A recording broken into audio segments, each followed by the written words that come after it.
Hi, this is Florence from New Zealand Cricket, and there's a lot of people out there who import files from other people. This particular file that you can see on my design space is a print and cut one. The reason is it's low poly. Now, when I brought it in, it was not an SVG, it was a PDF. So I had to jump through a number of hoops to get it into design space in order for it to be the right size. And the only way I could do that in the end was to bring it in as a print and cut.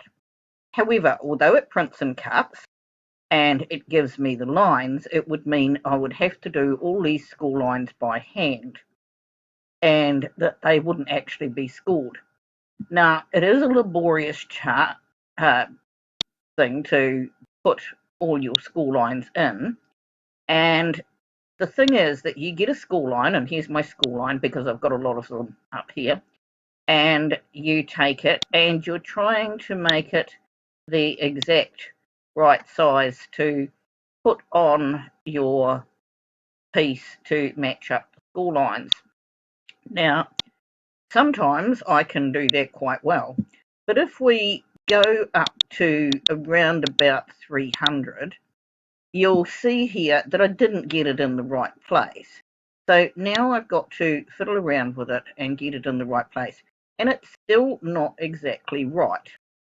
So I thought I would show you what I have just discovered, and that is that when your score lines come in, they're straight up and down. I pick up my score line and I take it over to any part of the line that I want scored, and I match up the center cross. Now, this little cross tells me that that's the center of the line. Now, it doesn't have to be at an exact center, but that centerpiece has to match up with this line here, which is the line that I want scored.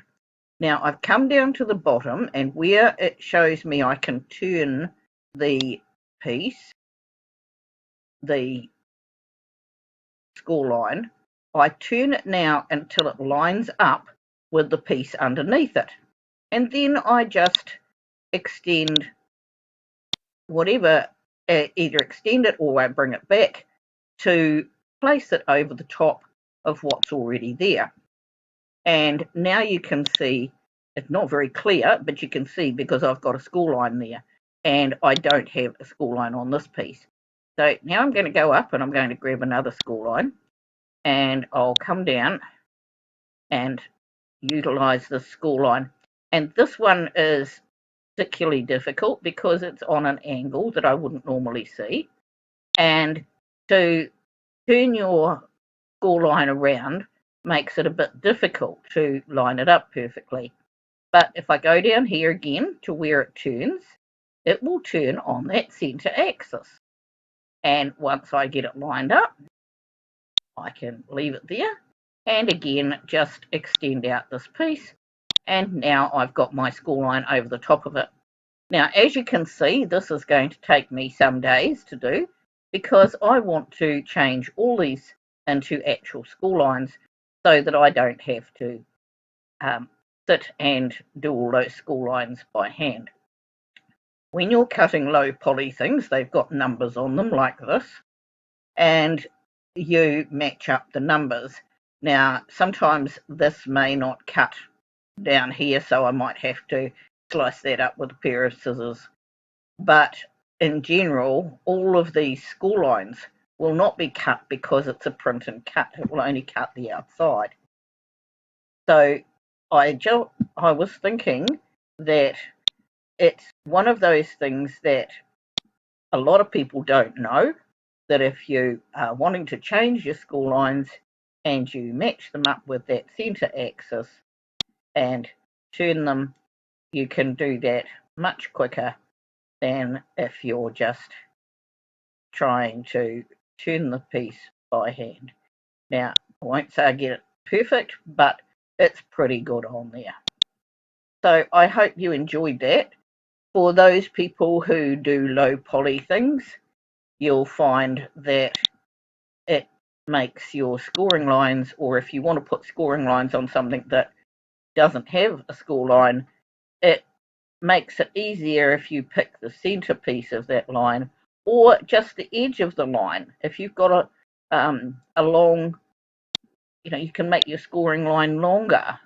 And hang on, and I'll show you. You might want to match up this piece with this piece, and you don't have a piece that actually matches. Make your score line longer, put it onto the side where your dent is that you know that you're going to use. Hang on, let me just get this in a better place. Whoops. Right, and now I'm going to use the curve tool to turn it round, and that's the rotation arrow, and turn it round, and you can see I can match up both sides, and that's pretty good. Now if I bring this one back, it may not be exactly right, so I might have to move them a little bit on this, but you can see that it's pretty good for going on there and matching up for my score line, and I just need the right one to bring back, otherwise I'll be moving the other one. And hopefully that's helped someone who wants to put the dashed score lines, or rather the solid score lines, on something that they haven't got, and they've only got the little pieces that jut in and out. So thank you for watching, and I'll say bye bye for now.